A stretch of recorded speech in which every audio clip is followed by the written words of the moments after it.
Coronavirus baru, COVID-19, pertama kali terdeteksi di kota Wuhan. Kini telah menjadi pandemi yang mempengaruhi orang-orang di seluruh dunia. Beberapa daerah di Indonesia, seperti Jakarta, Tangerang, Banten, Bogor, Depok, Bekasi, dan Jawa Barat, telah berlaku pembatasan sosial berskala besar. Berdasarkan Peraturan Menteri Kesehatan Nomor 9 Tahun 2020 tentang pedoman pembatasan sosial berskala besar dalam rangka percepatan penanganan COVID-19.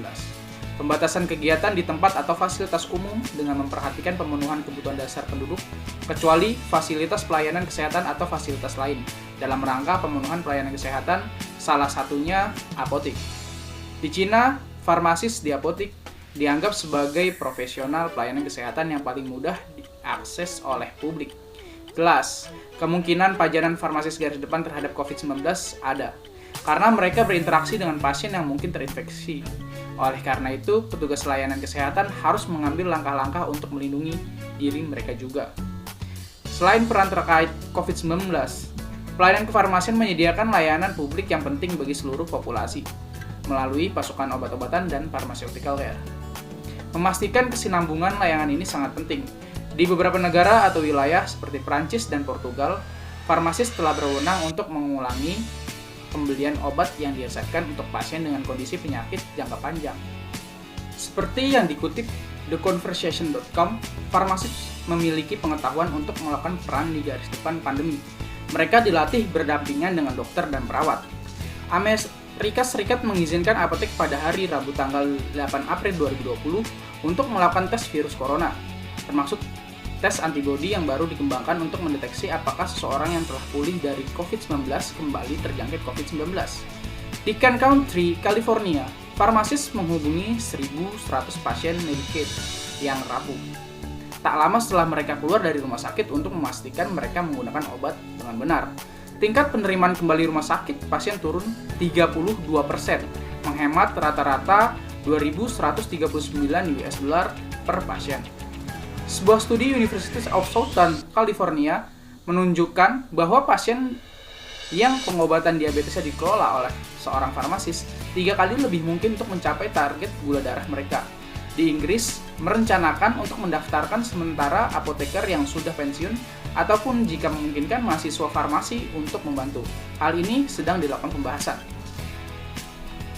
Farmasis di unit diagnosa dan perawatan COVID-19 tingkat provinsi pertama di Provinsi Jilin di Cina Timur Laut telah menetapkan praktik manajemen farmasi dari 4 aspek: personel, manajemen pasokan obat, manajemen penggunaan obat off-label, dan perawatan farmasi. Selama wabah, Departemen Farmasi THJU menyelesaikan tugasnya untuk memastikan pasokan obat. Untuk pengobatan COVID-19, farmasis melakukan pemantauan reaksi merugikan dan berpartisipasi dalam konsultasi multidisiplin COVID-19.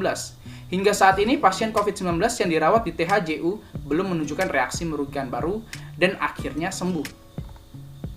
Farmasis memiliki tanggung jawab dan peran dalam menghadapi pandemi COVID-19 di apotik ataupun rumah sakit. Farmasis di apotik memiliki tanggung jawab bersama, memastikan penyimpanan dan pasokan stok dan farmasi, alat kesehatan, dan bahan medis habis pakai, menginformasikan dan mengedukasi masyarakat, konseling, merujuk, penyuluhan pencegahan penyakit, penyuluhan pengendalian infeksi, dan sedangkan farmasis di rumah sakit memainkan peran penting dalam memastikan penyimpanan dan pasokan stok obat-obatan yang relevan, yang memadai dan produk serta perangkat medis lainnya untuk memasuk permintaan. Berkolaborasi dengan profesional kesehatan lainnya dalam memberikan perawatan dan dukungan pasien, memberikan penyuluhan, pencegahan, dan pengendalian infeksi di rumah sakit, memberi informasi dan konseling, memastikan penggunaan produk farmasi yang dipasok secara bertanggung jawab. Misalnya, memastikan bahwa profesional kesehatan mengenakan masker mereka dengan tepat dan tahu cara melepasnya dengan benar untuk menghindari kontaminasi. Pharmacovigilance dan memantau hasil perawatan. Untuk operasi dan fasilitas farmasi, farmasis memastikan keamanan dan kontinuitas layanan.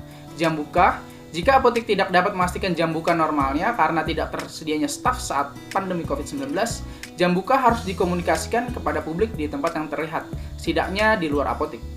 Layanan pasien atau pelanggan. Kontak dengan pasien atau pelanggan harus diminimalkan melalui jendela kecil atau pintu seperti yang sering digunakan untuk layanan malam hari. Pelindung plastik juga dapat diletakkan di depan area penyerahan. atau tanda yang diletakkan di lantai untuk menunjukkan jarak 1-2 meter antara pelanggan dan staf. Farmasis disarankan untuk menggunakan peralatan pelindungan individu yang sesuai, termasuk masker dan kacamata. Untuk mengurangi jumlah orang di dalam apotik untuk meminimalkan penyebaran virus, pasien atau pelanggan harus diminta untuk menunggu giliran di luar apotik. Bagaimanapun, pasien atau pelanggan harus menjaga jarak 1-2 meter di antara mereka saat menunggu dalam antrian. Pasokan obat-obatan.